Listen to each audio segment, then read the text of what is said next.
पाक फौज की अब तक की सबसे बड़ी कामयाबी, पाकिस्तान के खिलाफ इस्तेमाल होने वाला अहम तरीन फौजी अड्डा तबाह कर दिया गया।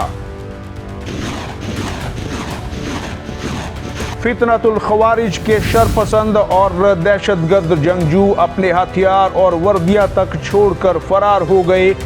21 से जायद अफगान कैंपों पर पाकिस्तानी परचम लहरा दिया गया। जंग बंदी की दरख्वास्त मुस्तरद कर दी गई। सैकड़ों फौजियों की हलाकत और फरार होने की इतलात भी सामने आई है। पाकिस्तान ने अपनी फौजी ताकत का भरपूर इस्तेमाल शुरू कर दिया है।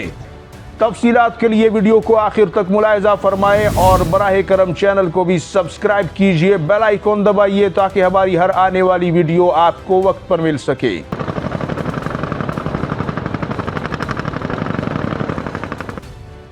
अस्सलामुअलैकुम नाजरीन, वॉइस ऑफ पाकिस्तान में आप सबको खुशामदीद कहता हूँ। उम्मीद करता हूँ कि आप सभी दोस्त बखैर आफियत होंगे। अल्लाह ताला आपको अपनी हिफ्ज़ व अमान में रखे। नाजरीन, पाक फौज जिस बहादुरी और दलेरी के साथ अपने वतन के दिफा के लिए फितनतुल ख्वारिज हो या फिर फितनतुल हिंदुस्तान हो, दोनों के साथ निमट रही है, उसमें आज एक ज़बरदस्त और बड़ी कामयाबी उसे मिली है। और पाक फौज ने इस्मतुल्लाह करार कैंप, जी हाँ, ये वो कैंप है, ये वो फौजी अड्डा है, ये वो लॉन्चिंग पैड था जहां से सबसे ज़्यादा कार्रवाइयाँ पाकिस्तान के खिलाफ लॉन्च होती थी। और पाकिस्तान में बदअमनी फैलाने के लिए, दहशतगर्दी को फ़रोग़ देने के लिए इस कैंप को शरपसंद अनासिर इस्तेमाल करते थे। ये कैंप दरअसल बहुत से सब कैंपों के साथ जुड़ा हुआ एक बहुत ही बड़ा और ताकतवर फौजी अड्डा था जिसे पाकिस्तान ने तबाह किया है। और पूरी ताकत के साथ इस पर हमला करने के बाद ये हाल है कि वहाँ सैकड़ों खवारिज समेत अफगान फौजी भी मारे गए हैं और बहुत से जंगी हथियार और अपनी वर्दियां तक छोड़कर फरार होने पर मजबूर हुए हैं। यहाँ आपको ये बताते चले नाजरीन कि इसके साथ 21 की तादाद में मजीद पोस्टें भी हैं जिस पर पाकिस्तानी परचम लहरा दिया गया है पूरी शान के साथ, पूरी आबोताब के साथ। और ये एक लेने के देने पड़ गए हैं। कुछ ऐसी सूरत हाल अफगानिस्तान और पाकिस्तान के दरमियान नजर आ रही है। अफगानिस्तान की हुकूमत, तालिबान हुकूमत ने पाकिस्तान के इतने शदीद रद्द अमल के बारे में शायद तस्वुर नहीं किया था, लेकिन पाक फौज ने जो पहले ही क्लियर कर दिया था, पहले ही वजाहत कर दी थी कि पाकिस्तान अब टॉलरेट नहीं करेगा। अमन को फ़रोग़ देने के लिए, अपने वतन के दिफा के लिए जो कुछ ज़रूरी हुआ पाकिस्तान करेगा। और आज उसकी अक्कासी नज़र आती है। सिर्फ यही नहीं, सरहदी इलाकों में जो पाकिस्तानी पख्तून अवाम है, गयूर पख्तून अवाम अपनी फ़ौज के शाना बशाना हथियारों समेत खड़ी है और मुकम्मल ताकत के साथ पाकिस्तान की सरहदों के चप्पे चप्पे और इंच इंच के दिफा के लिए सफ़े अव्वल में है। और पाक फौज के साथ मिलकर न सिर्फ भारतीय जो स्पॉन्सर टेररिज्म है इस इलाके में उसका मुकाबला कर रही है, बल्कि यहाँ पर अफगानिस्तान की सरजमीन को इस्तेमाल करके पाकिस्तान को डिस्टेबलाइज करने का, उसे गैर मुस्तहकम करने का जो भी अनासर, जो भी उनसर अफगानिस्तान में पाया जाता है उसे मुंह तोड़ जवाब दिया जा रहा है। और तकरीबन अब उसका सफाया जो है वो मुमकिन हो चुका है, नजर आ रहा है, वाज़े हो रहा है। यहाँ नाजरीन आपको कुछ मजीद तफसीलात भी बताएंगे जिसमें फतह मिसाइल सिस्टम और एयरफोर्स के लड़ाका तैयारों समेत ड्रोन तैयारों को भी बड़ी तादाद में इस्तेमाल किया गया और कामयाबी के साथ उन्होंने अपने मिशन अंजाम दिए। और ये भी आपको बताते चले कि इसके अलावा बरीकोट बेस कैंप, मनुजा कैंप, जंडोसर पोस्ट, तरकमानजाई पोस्ट और अगजई पोस्ट मुकम्मल तौर पर, यानी उनका एक तीला भी नहीं बचा, मुकम्मल तौर पर वो तबाह हुए हैं। और वहां पर जो भी शरपसंद मौजूद थे, जो भी दहशतगर्द मौजूद थे, जो भी वहां पर अफगान फौजी उन्हें ढाल दे रहे थे, उन्हें सिक्योर कर रहे थे या उन्हें अपनी ज़मीन समझकर उन्हें पुष्टपनाही फराहम कर रहे थे, वो भी भाग खड़े होने पर मजबूर हुए। और तकरीबन 200 से ऊपर अफगान फौजी कह लें या फिर उसमें ये दहशतगर्द भी शामिल हैं, वो कह लें, ये सब वहां पर मारे भी गए हैं और पाकिस्तानी फ़ौज को अल्हम्दुलिल्लाह अल्लाह पाक ने एक बड़ी कामयाबी दी है और सरेआम दी है। और ये वाज़ेह पैगाम है पाकिस्तान का कि पाकिस्तान के अब अमन के मामले पर कोई समझौता नहीं होगा। हर सूरत हर कीमत पर पूरी ताकत के साथ, चाहे भारत का कोई हमनवा यहाँ पर, चाहे अफगानिस्तान की ज़मीन को इस्तेमाल करके, चाहे बलोचिस्तान की ज़मीन को इस्तेमाल करके हमारे वतन की जड़ों को खोखला करने की कोशिश करेगा तो उसका अंजाम यही होगा। और इसकी पूरी अक्कासी इस वक्त हो रही है। पूरे एक्शन जो है वो नजर आ रहे हैं। भारत के भी कान खड़े हो गए हैं कि पाकिस्तान को जिस जाल में हमने फंसाने की कोशिश की उसे पाकिस्तान ने बड़ी बेरहमी से रोंद कर रख दिया है और अपनी कार्रवाइयों से पाकिस्तान साबित कर रहा है कि वो अब इस इलाके की एक बिला शिरकत गैर ताकत है, एक इस्लामी दुनिया का अहम तरीन और बड़ा मुल्क है। उसे इस तरीके से छेड़ना या सरनिगू करना नामुमकिन है।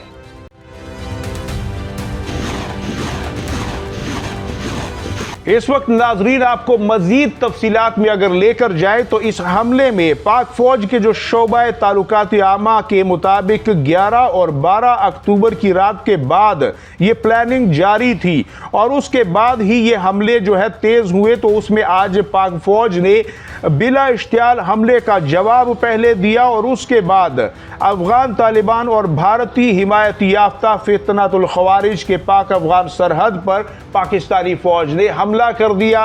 और उसके बाद तर्जुमान पाक फौज का कहना है कि दुश्मन की कार्रवाइयों का मकसद तो दरअसल हमारे सरहदी इलाकों में बदअमनी था और वहां पर डैमेज करना था, वहां पर नुकसान पहुंचाना था। लेकिन उसके बाद अफगान ठिकाने आर्जी तौर पर जब कब्जे में लेकर दहशतगर्द कैंपों को तबाह कर दिया गया और इन कार्रवाइयों में मुसद्दिका इतलात के मुताबिक 200 से ज़ायद अफगान तालिबान और खारजी मारे गए, जबकि बड़ी तादाद में अफगान तालिबान और खारजी जख्मी भी हुए हैं।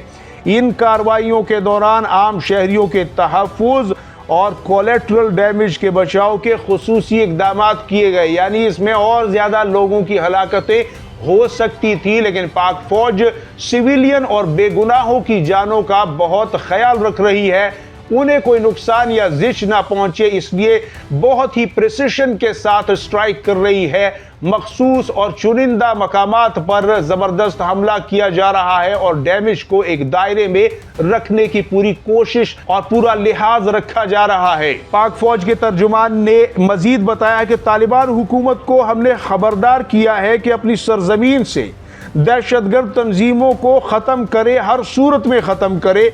बसूरत दीगर पाकिस्तान इस जंग को, इन कार्रवाइयों को जारी रखेगा। तालिबान हुकूमत और भारत की मिली भगत से इस खित्ते को हम किसी कीमत पर गैर मुस्तहकम नहीं होने देंगे। यानी नाजरीन यहाँ पर वाज़ेह हो गया है, अब इसमें लगी लिपटी कुछ नहीं रही कि आप जो है भारत के साथ अच्छे ताल्लुकात, बुरे ताल्लुकात, काले नीले पीले जैसे भी ताल्लुकात आपने बनाने हैं शौक से बनाए, लेकिन अगर उन ताल्लुकात की चटनी जो है वो पाकिस्तान और इसके इस्तेहकाम के खिलाफ इस्तेमाल होती है तो फिर आपको उसकी कीमत चुकानी होगी। शायद अफगान तालिबान ऐसा ना चाहते हों, लेकिन पाकिस्तान का मुतालबा यह है कि हम अफगान तालिबान यानी कि जो उनकी हुकूमत है उसको गिराना नहीं चाहते। हमें उससे कोई लेना देना नहीं, हमारा कोई उनसे मसला नहीं।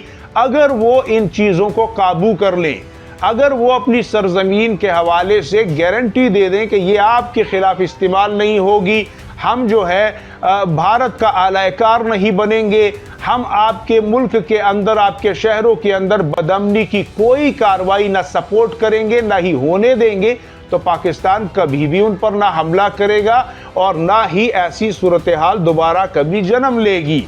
लेकिन अगर अफगान तालिबान उनकी हिमायत करे और ये कहे कि जो भी है आप का खुद भी कार्रवाई ना करें और हमारे भी बस में नहीं है कि हम कोई कार्रवाई करें, तो फिर इस तरह तो मसला जू का तू ही रहेगा और पाकिस्तान को अपने दिफा का हक हासिल है।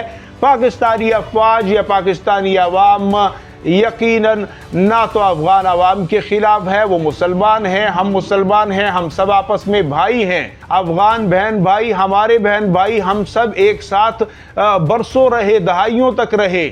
लिहाजा अगर जंग की ख्वाहिश होती तो अब तक कितनी ही हो जाती। लेकिन अब पानी सर से ऊपर जा चुका है। कुछ मखसूस अनासिर जिनके साथ हमारी अफगान जो दोस्त हैं, जो हमारे भाई हैं, वो हमदर्दी करते हैं, जबकि वो हमें सीधा सीधा नुकसान पहुंचाते हैं और पाकिस्तान मुखालिफ ताकतों के आलाकार बने हुए हैं। वो पनाह लेते हैं अफगानिस्तान में और पाकिस्तान को नुकसान पहुंचाते हैं। लिहाजा इसलिए पाकिस्तान को ये कार्रवाइयां करनी पड़ रही है। ताकत का इस्तेमाल तो बहरहाल पाकिस्तान अपने दिफा में करेगा अगर उसे ज़रूरत महसूस होगी। अब डिपेंड करता है अफगान तालिबान पर, अफगान अवाम पर कि वो खुद ऐसे अनासिर को निकाल कर बाहर फेंक दे जो कि दो इस्लामी मुल्कों के दरमियान जंग का बाइस बनते हैं, तनाज़े का बाइस बनते हैं और उम्मत मुस्लिमा को नुकसान पहुंचाने का बाइस बनते हैं। यह सिर्फ कोई पाकिस्तान को नुकसान नहीं है, पूरी उम्मत इसके लिए फिक्रमंद है कि दो इस्लामी मुल्क जो कभी आपस में नहीं लड़े, जिन्होंने सुपर पावरों के खिलाफ इकट्ठे कयाम किया, आज वो क्यों लड़ रहे हैं? सिर्फ चंद गिनती के मुट्ठी भर जो ये कुदरत और पैसे के प्यासे हैं और दहशतगर्दी को फैलाना चाहते हैं, हर इस्लामी मुल्क को डिस्टेबलाइज करना चाहते हैं, हिंदुस्तान को खुश करने के लिए। तो पाकिस्तान उन्हें बर्दाश्त नहीं करेगा, किसी सूरत नहीं करेगा। फिर चाहे अफगानिस्तान अच्छा मनाए, बुरा मनाए, क्योंकि उनके भी ये फायदे में है। एक वक्त आएगा उन्हें समझ आएगा कि पाकिस्तान ने सही किया था। आप इस हवाले से अपनी कीमती राय ज़रूर दीजिएगा नाजरीन। हम आपको वक्तन फवक्तन अपडेट करते रहेंगे। चैनल को सब्सक्राइब कीजिए, बेल आइकॉन दबाइए और अपना और गिरदो नवा के लोगों का सबका ढेर सारा ख्याल रखिएगा। अल्लाह हाफिज़ व नासिर।